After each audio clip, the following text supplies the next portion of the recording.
Chris, down here. Sorry. Wanted to make sure everybody was ready.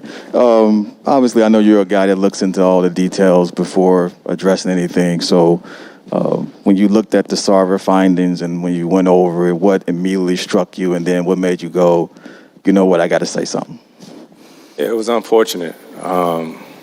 That stuff going on in the workplace, is really unfortunate. So just like I'm sure everybody felt, thoughts and prayers to all those involved. And, you try to control what you can control. And, I can't speak for all the players and everything like that, but it was tough to read, and it was disturbing. Now, Silver had said in his press conference, he was like, well, I talked with players. Curry came out yesterday and said he talked to Sarver. Did you talk with Sarver? I mean, you talked with Silver as well in regards to it? Yeah, I talk to Adam regularly. You know what I mean? Also, Kyle Lowry, C.J. McCollum, and different guys. But for the most part, guys sort of give their feelings, say how they feel, and you sort of try to, move on with that.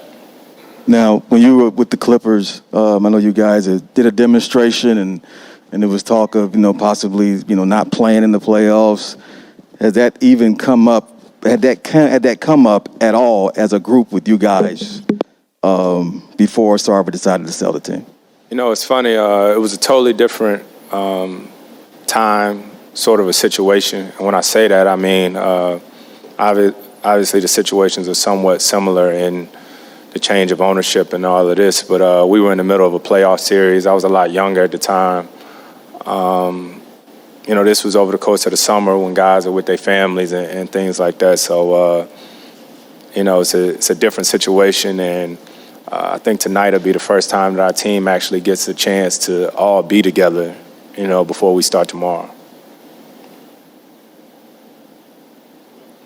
Hey, Chris. Cal Nolson with Arizona Sports. When the season ended, did you get a sense from Jay at all that he was dissatisfied, or at all that would lead to this kind of conclusion when he's not here? Man, when the season ended, it was tough on everybody. It was tough on everybody, especially losing the way that we did. But I think the summer is a time where guys get a chance to be on their own and be with their families. I mean, for me personally, this was probably the best summer I done had, in my career, just getting real time with my family. So I was fully engulfed in that this summer. So everybody's feelings and things as such, I'm not sure, but what I know is that everybody has to do what's best for them, and I'm always going to support any one of my teammates, especially somebody like Jay, who is a huge reason why we were even successful the past few years. So, to your point, it was nearly twice as many days that you guys had off compared to last year. How great does your body feel getting that type of rest? I feel good. I feel really good, but it was more so, like I said, getting that time with my family. I think that was the biggest plus of this offseason. Chris, when you come off a game like that Game 7, and you get to spend the time with your family and kind of reset your mind a little bit, but was there anything looking back on that series that you kind of learned, or that you, I don't know, maybe regretted or whatever? Not really, honestly. I haven't thought about it too much. At some point, I'll probably get back to like watching the film, maybe watching it, maybe not. You know what I mean? But I hate to keep saying the same thing over and over. But for me, this summer, it was like putting that time in with my family. You had mentioned a few years back now about wanting to get DeAndre Ayton paid. Now that he is paid and coming back, how do you feel about that whole situation? Happy for him. Anytime, guys get an opportunity to, set up possible generational wealth for their family, doing something like playing a game or sport, I'm always excited about. So I was happy for DA when he signed his contract because, of course we want to win. Everybody always wants to win, but you also want guys to succeed and be able to take care of their families. Chris, obviously there was a lot to take in the report. What were your emotions as you combed through it? And then also, as a black man, when you read the things about the N-word, how did you take it? And I know when you talked to your son, I don't know if you talked to your kids about it or your emotions about it, but what were your thoughts about that in particular?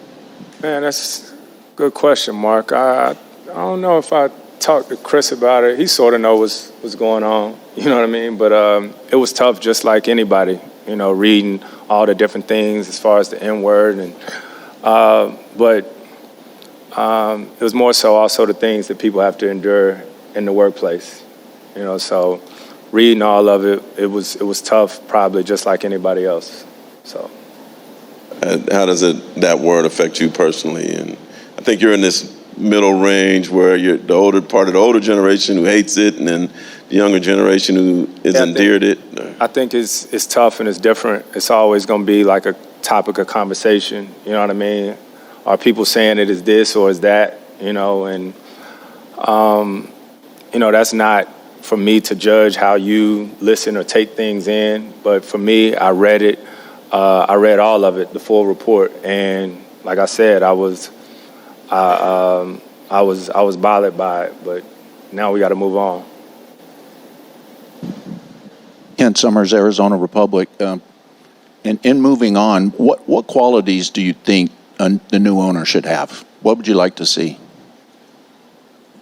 Yeah, that's a whole nother situation right there. Yeah, I don't know if yeah, that's another topic of conversation right there. Yeah, you said what? Yeah, what qualities? You've played for a lot of different people, and what works, especially given the way the Sarver regime, ended. Yeah, still playing right now, but if you're gonna let me be a part of a group right now while I play, then I'm all for that. I'll tell you everything you want to know.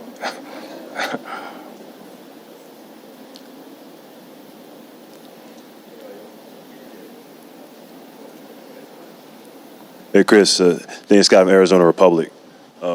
Two questions. One is, what was your initial reaction when you heard that Kevin Durant wanted to be here? After you came here 2 years ago, you said you wanted to be here play with Devin. So what was your reaction when he wanted to come to Phoenix? Kevin wanted to come to Phoenix. Man, I feel like so much didn't happen since then that I don't even remember. You know what I mean? I've known KD for a long time, one of the best players that ever played this game.